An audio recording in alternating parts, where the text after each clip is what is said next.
I thought we may have three, but it seems like we're probably going to have two, that being news videos today.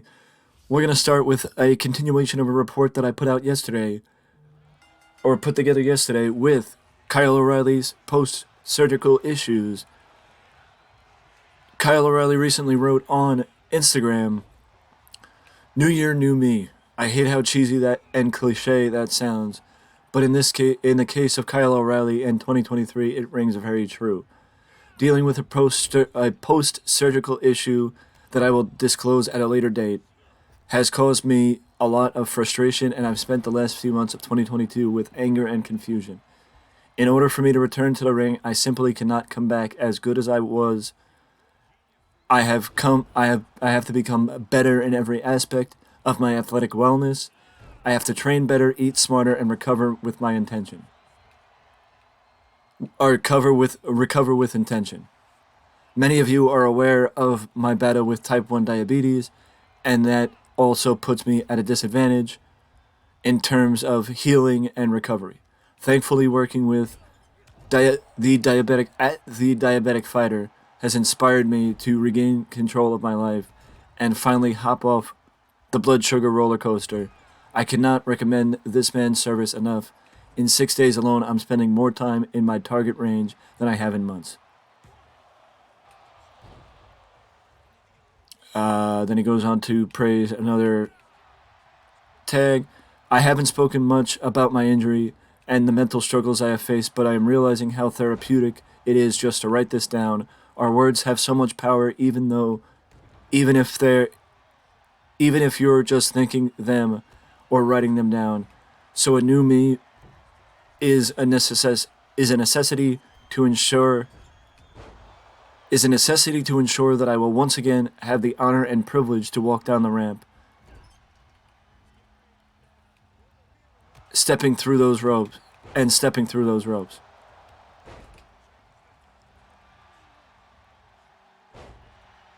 Expect more from me as the months go on, and witness a glimpse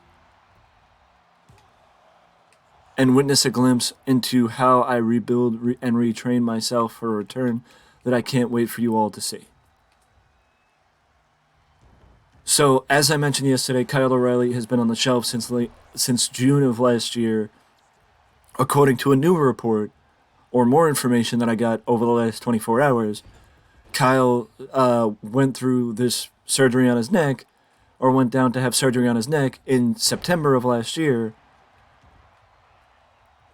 and the post-surgical issues have arose in the last couple of months.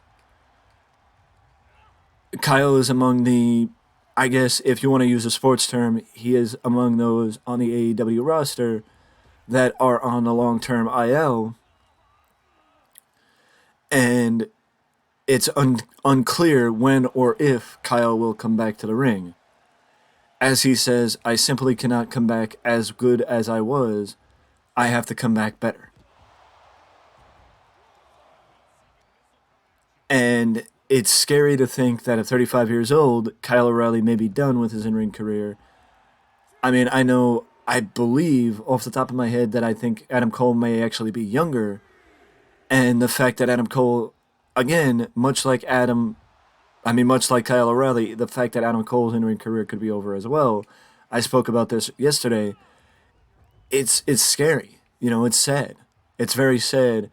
But all we can do is hope that Kyle comes back to the ring and that he's better than he was, that he's 100%. I wish nothing but the best for Kyle O'Reilly. I will put this article in the description like I normally do when I directly quote things that I find for you guys, so you guys can see it as well. That being from F1 Figure 4 Wrestling Online, which I believe is the Wrestling Observer, or F4W Online. But moving to more positive news, New Japan president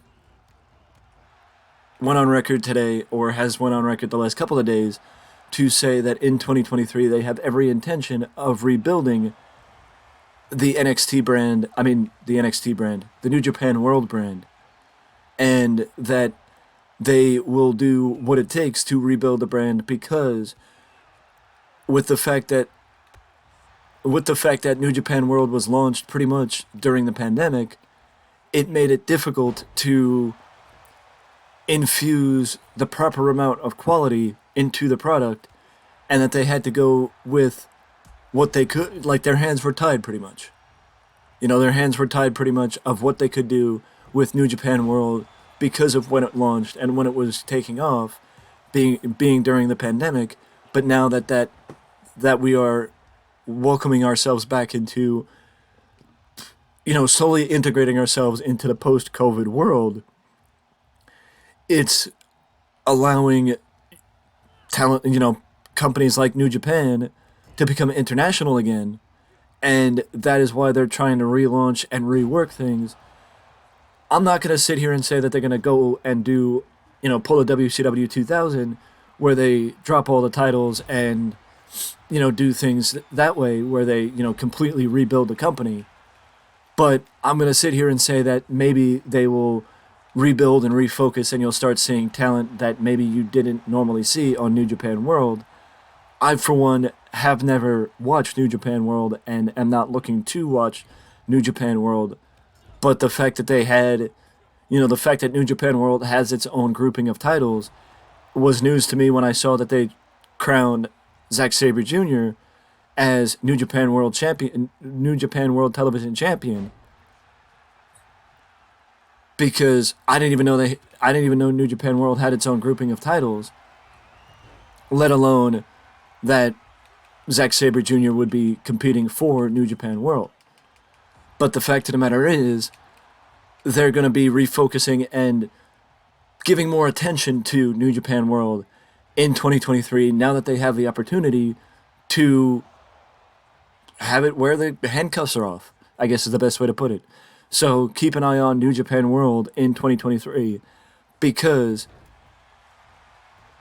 it's going to get more attention from the New Japan corporate.